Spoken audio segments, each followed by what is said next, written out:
Have you ever wondered what happens behind the scenes when a highly anticipated game flops? It would be as we dive into the recent upheaval at BioWare. It's a story of ambition and disappointment and the quest. Before we get started, a friendly reminder to subscribe to the channel and hit that like button. Your support means a lot. And the saga, it begins with the release of Dragon Age, the Veilguard, a title that many had high hopes for. Unfortunately, the game didn't just miss the mark. It crashed and burned, leading to significant job cuts at BioWare.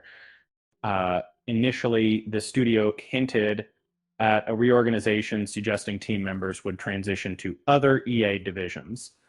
However, the reality was far grimmer, as developers tied to Veilguard found themselves out of work. The departure of Corinne Bush, the game's director, was a pivotal moment. While her exit was framed as voluntary, many viewed it as a necessary step following the game's disastrous reception.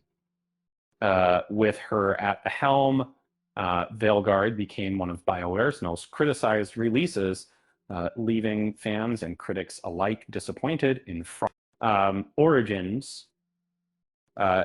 His departure alongside Karen, who had worked on several major projects, marked a significant loss for the studio. The layoffs extended beyond the writing team. Producers, system designers, and analysts also faced the axe as EA restructured BioWare. Notable exits included Ryan Cormier, who had worked on various high-profile projects, and Jennifer Chevry, a key figure in the development of Mass Effect 3 and Dragon Age Inquisition.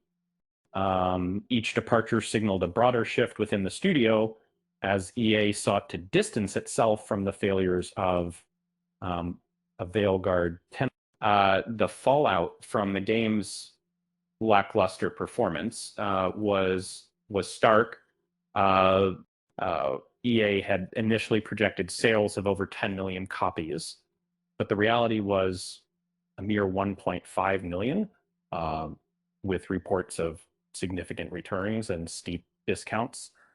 The GameStop slashed prices dramatically, indicating a sharp decline in demand. This situation left EA scrambling to mitigate the damage. The core issue with Veilguard seemed to stem from its focus on political identity over engaging storytelling. Fans felt the game lacked depth, leading to its financial failure. By letting go of key personnel, EA appeared to acknowledge that the approach taken was misguided. In a bid to reassure fans, BioWare emphasized that the team behind the upcoming Mass Effect would include seasoned veterans from the original trilogy. This move could signal a return to the franchise's roots, though uncertainty remains. The recent job cuts at BioWare represent a significant turning point for the company. EA is clearly attempting to pivot away from the disappointment of Veilguard and refocus on its more successful franchises. And with Mass Effect now in the spotlight, the studio has a chance to regain player trust and prove that it can still deliver exceptional role-playing experiences. And remember, if you ever find yourself in a game development meeting, just make sure to avoid the phrase, "Let's make it political." It might just lead to a round of layoffs. With that said, thanks for watching, and until next time.